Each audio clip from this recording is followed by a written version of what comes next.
ABP news पर अब हम जो खबर आपको दिखाने वाले हैं वो परेशान करने वाली तो है ही, लेकिन सावधान करने वाली खबर भी है। हम बात कर रहे हैं राजधानी दिल्ली में हुए देश के सबसे बड़े डिजिटल अरेस्ट और साइबर फ्रॉड की, जिसके जरिए साइबर ठगों ने एक बुजुर्ग व्यक्ति के 23 करोड़ रुपए लूट लिए हैं, जो उनके जीवन भर की कमाई थी। देश के सबसे बड़े डिजिटल अरेस्ट और साइबर फ्रॉड का शिकार होने वाले शख्स हैं साउथ दिल्ली में रहने वाले रिटायर्ड बैंकर नरेश मल्होत्रा। ये डिजिटल अरेस्ट 50 दिनों तक चला, जिसकी शुरुआत 1 अगस्त को हुई, जब नरेश मल्होत्रा को एक कॉल आई। कॉल करने वाले ने बताया कि नरेश मल्होत्रा के लैंडलाइन नंबर का इस्तेमाल आतंकियों ने किया है और पुलवामा हमले की टेरर फंडिंग उन्हीं के आधार कार्ड से की गई है। कॉल करने वाले ने खुद को एनआईए यानी नेशनल इन्वेस्टिगेटिंग एजेंसी का ऑफिसर बताते हुए उन्हें तुरंत गिरफ्तार करने की धमकी भी दी। इसके बाद वीडियो कॉल पर ही नरेश मल्होत्रा के घर, उनके लॉकर और उनकी बैंक की डिटेल्स ली गई। डिजिटल अरेस्ट और साइबर ठगी का यह जाल 1 अगस्त से 19 सितंबर तक चलता रहा। इस दौरान एनआईए जांच और गिरफ्तारी का डर दिखाकर नरेश मल्होत्रा के अलग अलग बैंक अकाउंट से 23 करोड़ रुपए ट्रांसफर भी करवा लिए गए। बीच बीच में नरेश मल्होत्रा को डराने के लिए साइबर ठगों ने ईडी जांच की भी बात कही, उसकी धौंस दिखाई। कुल मिलाकर 50 दिनों तक चली इस ठगी में यहां 21 ट्रांजैक्शन के जरिए 16 अलग अलग बैंकों में पैसे जमा करवाए गए। इस दौरान नरेश मल्होत्रा ने सेंट्रल बैंक से 9.68 करोड़, एचडीएफसी बैंक से 8.34 करोड़ और कोटक महिंद्रा बैंक से 4.90 करोड़ रुपए निकाले। सब कुछ गवा देने के बाद नरेश मल्होत्रा को अपने साथ हुई इस ठगी का एहसास हुआ। तब उन्होंने दिल्ली पुलिस में इसकी शिकायत दर्ज करवाई। आगे बढ़ते हैं। देखिए, फेमस सिंगर जुबिन गर्ग पंचतत्व में विलीन हो गए हैं। असम के कमरकुची एनसी गांव के एक शमशान घाट पर जुबिन गर्ग का अंतिम संस्कार किया गया। इस दौरान हजारों लोगों की भीड़ वहां पर उमड़ी। जुबिन गर्ग की छोटी बहन पालमी बोरठाकुर और उनके भतीजे ने चिता को अग्नि देने की रस्म निभाई। अंतिम संस्कार के दौरान जुबिन की पत्नी चिता के पास हाथ जोड़े बैठी रही और फूट फूट कर रोती नजर आई। मशहूर गायक जुबिन गर्ग का अंतिम संस्कार पूरे राजकीय सम्मान के साथ किया गया। उन्हें बंदूक से सलामी दी गई। मुख्यमंत्री हेमंत बिस्वा शर्मा और केंद्रीय मंत्री किरण रिजिजू भी जुबिन के अंतिम संस्कार में पहुंचे और जुबिन गर्ग के अंतिम दर्शन कर उन्हें श्रद्धांजलि दी।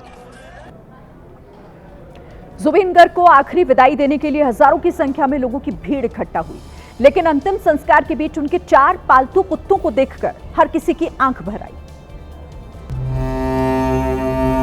जुबिन गर्ग की पत्नी उनके 4 पालतू डॉग्स को लेकर जुबिन के पार्थिव शरीर के दर्शन करवाने पहुंची। चारों डॉग्स ने जुबिन के अंतिम दर्शन किए और इन बेजुबानों को देखकर सबकी आंखें नम हो गईं। कड़ी धूप होने के बावजूद जुबिन के हजारों फैंस शमशान घाट पहुंचे। जुबिन के पार्थिव शरीर की एक झलक पाने के लिए कोई पेड़ पर चढ़ा तो कोई छाता लेकर लाइन में खड़ा था। हर किसी की जुबान पर बस जुबिन का नाम था।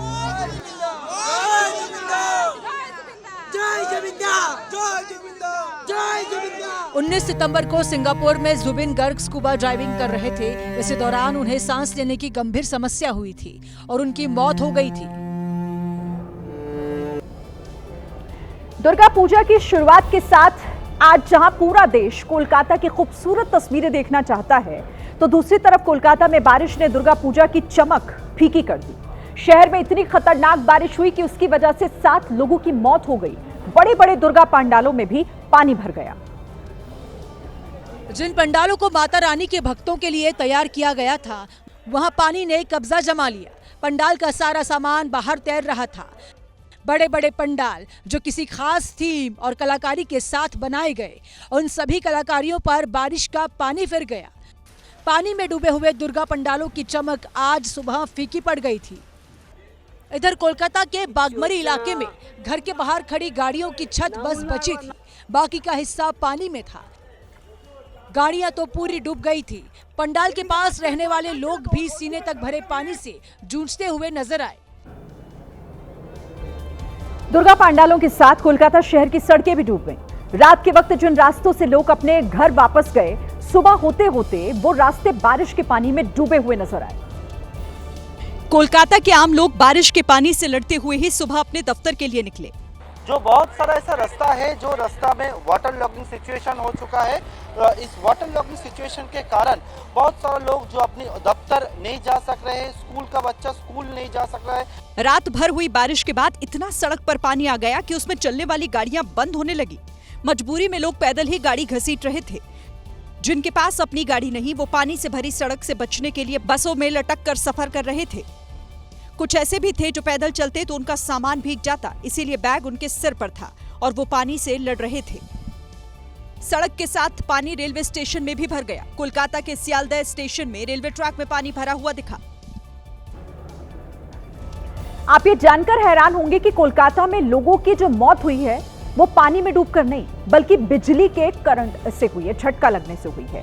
कई जगहों पर बारिश के पानी में करंट आ गया था, जिसकी चपेट में आने से कोलकाता में 7 लोगों की मौत हो गई। 2 और जिलों में लोगों की जान गई, यानी पश्चिम बंगाल में कुल मिलाकर 9 लोग बिजली की चपेट में आने से मरे हैं। बिजली के कटे हुए तार पानी में कई जगह डूब गए थे और वहीं से करंट फैला और लोग उसकी चपेट में आ गए। इन घटनाओं में सीधे तौर पर वो लापरवाह कंपनी CESC जिम्मेदार है जो कोलकाता में बिजली की सप्लाई करती है। अगर समय रहते तारों का मेंटेनेंस हो जाता तो शायद उन लोगों की जान बच जाती।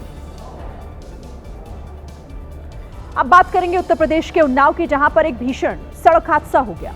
आगरा लखनऊ एक्सप्रेसवे पर ट्रेलर ने खड़े हुए ट्रक में टक्कर मार दी और इस हादसे में 3 लोगों की जान चली गई।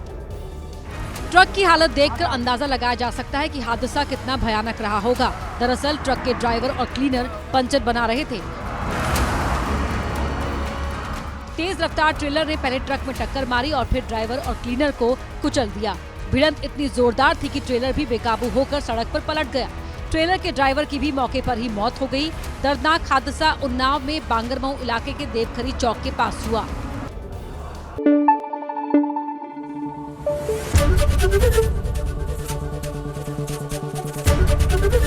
ABP न्यूज आपको रखे आगे।